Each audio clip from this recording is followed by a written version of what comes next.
All right, so I wanted to do a recap of what happened in the markets over the past week, and there wasn't a lot of news. And honestly, I think the big news from this past week was Bitcoin was down. I think it was down actually about 3.5% roughly from when I made this video, but it was down more than that briefly. And it's also down about 16% roughly in the last month from when I've made this video. So again, a lot of people are wondering, okay, what's going on with Bitcoin? Is there something wrong? Should I sell, et cetera, et cetera? And the short answer to that is no. And the reason for that is that there's basically two reasons why this is happening.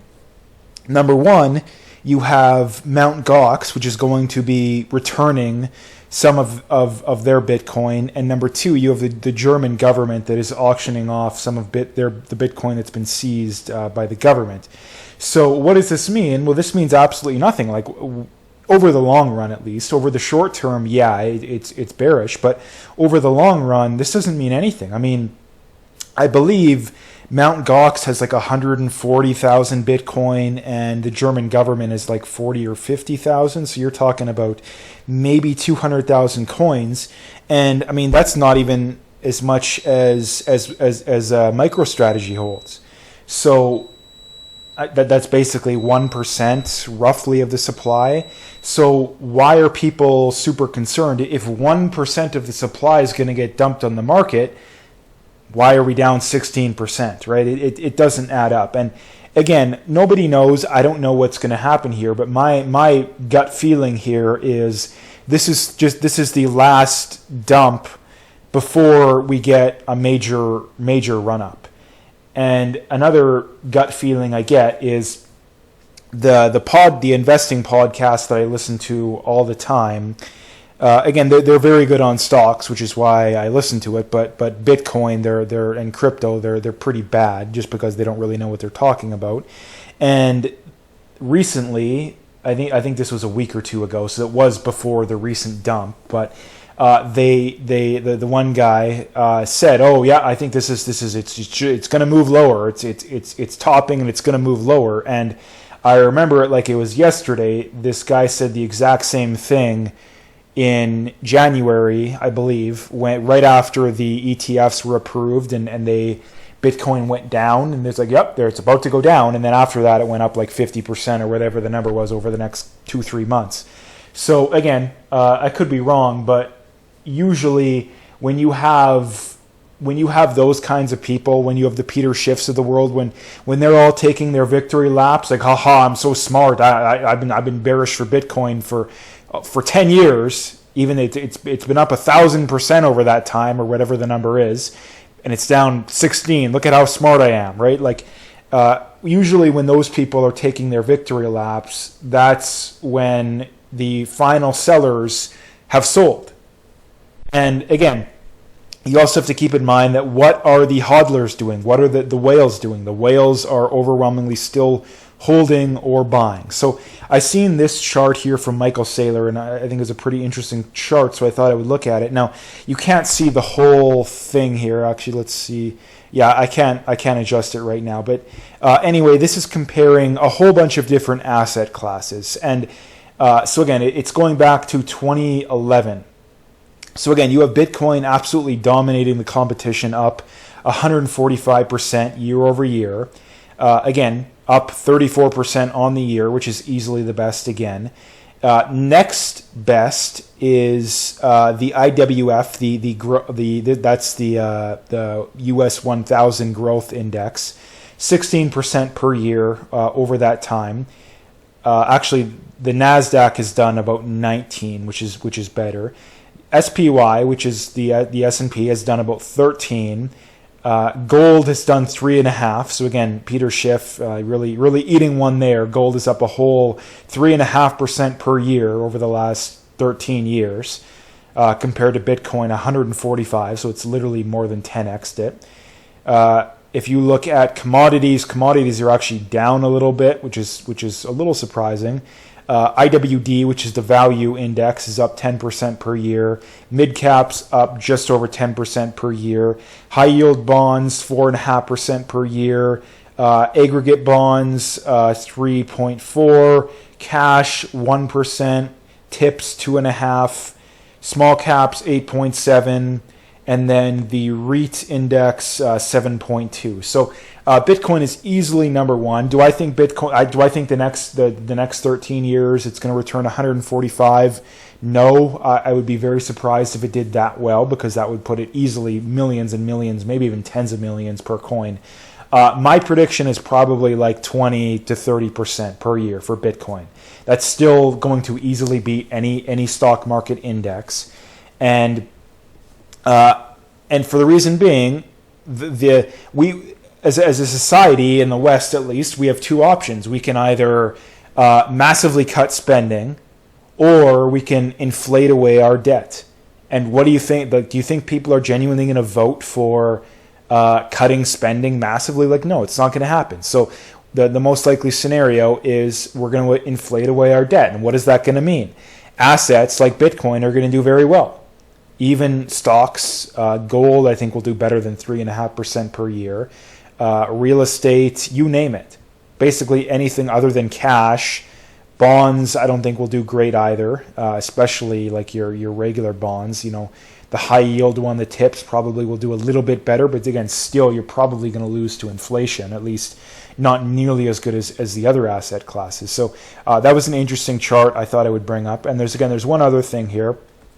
So this is Bitcoin. This was the this was basically the two halvings ago. This is basically 2016, 2017. And if you look at this chart, there was 6 cases where Bitcoin was down over 30%, and actually one where it was down 29%. So over a period of a couple years, there were 7 instances where Bitcoin was down over about 30%, 30 to 40%, 7 times. So again, this is regular volatility. This is nothing out of the ordinary, right? And this is something that amateur investors cannot wrap their heads around. Volatility is not a bad thing. In fact, if you look at the best performing assets, usually they're the most volatile. Now, that doesn't mean you should just blindly invest in what's volatile, but usually the best performing assets are the most volatile. So again, all of that, my opinion, but I think that, again, we're going to see a massive run-up over the next 6 months or so. It could be sooner. It could be next week for all we know. But I think we're going to see a massive run-up in Bitcoin over the next 6 months or so. As far as the stock market goes, it was a good week. The S&P was up about 1.5%, closing at another weekly all-time high. We had intraday all-time highs. Again, we're well over 5,500 on the S&P, which is good news if you're bullish stocks. And again, the big news in the stock market, we did basically no news this week, at least no major news. Bonds, yields were up earlier in the week, but they sold off a little later in the week. And when it comes to that, I think that was basically maybe a bit of a reaction to Trump being up in the polls. He's obviously bigger on lower interest rates, so I think that's well, from what I can tell, that's what was going on there. But as far as the stock market goes, next week we have a lot of big news. Number one, we are back into earnings season, so bank earnings will kick off next week. We'll kick off earnings season. We have Powell testifying before Congress, I believe it is, and we also have CPIs coming out next week. So we have 3 major potential market-moving events. Now, again, when it comes to Powell, he's again, they typically talk in more vague terms. What he's going to say, honestly, nobody knows. But again, typically they're fairly vague. They're not going to be. He's never going to come out and say, "Yeah, we're cutting rates in September or December or whatever." Like they're probably not going to say that. They're going to talk more vague, and so again, they don't want to spook the market essentially. But again, he could very well be like, yeah, you know, the hiking cycle is over, meaning it's a matter of time until we cut. And again, CPI, what's going to happen there? I would be surprised if it's any major trend in either direction. I would say it's either going to be flat or maybe ever so slightly down if I was predicting things. And then as far as earnings goes, honestly, earnings are kind of unpredictable. Earnings are very hard to predict. I still think they're going to be, obviously, I would say slightly bullish if I was predicting when it comes to earnings. So again, that's basically what's going to happen this week. Next week. This week, like I said, no major news. I think the one thing to mention also when it comes to Bitcoin is the NASDAQ and the S&P. Again, especially the NASDAQ is up 7% over the last month, and 21% on the year. The S&P is up, I think, a little bit less than that. I think 16% roughly on the year. So again, there was a lot of people that were, when it came to Bitcoin, their big take-home point was always like, oh, the Bitcoin is just a leveraged NASDAQ, right? And that's not really coming to fruition here. When you have Bitcoin that's down significantly on the month, and you have NASDAQ that's up significantly on the month, right? It doesn't really make sense there. So that's another thing to bring up. And again, the other thing too, you have the stock market making more new all-time highs. Well, Nvidia has gone basically nowhere over the last 2 or 3, 4 weeks. So that's also another interesting point that, again, a lot of people were talking like, oh, well, the market's just making a new all-time high because of Nvidia, which, again, Nvidia is basically flat over the last 2 or 3, 4 weeks, and the market continues to climb higher. Recently, again, the last thing I'll leave it on here, recently I said I think the stock market probably has topped, and I think that I might be wrong on that, because if Powell comes out and has a clearly dovish tone, and on top of that we have good earnings, that would be a signal to the market that we are going to move higher.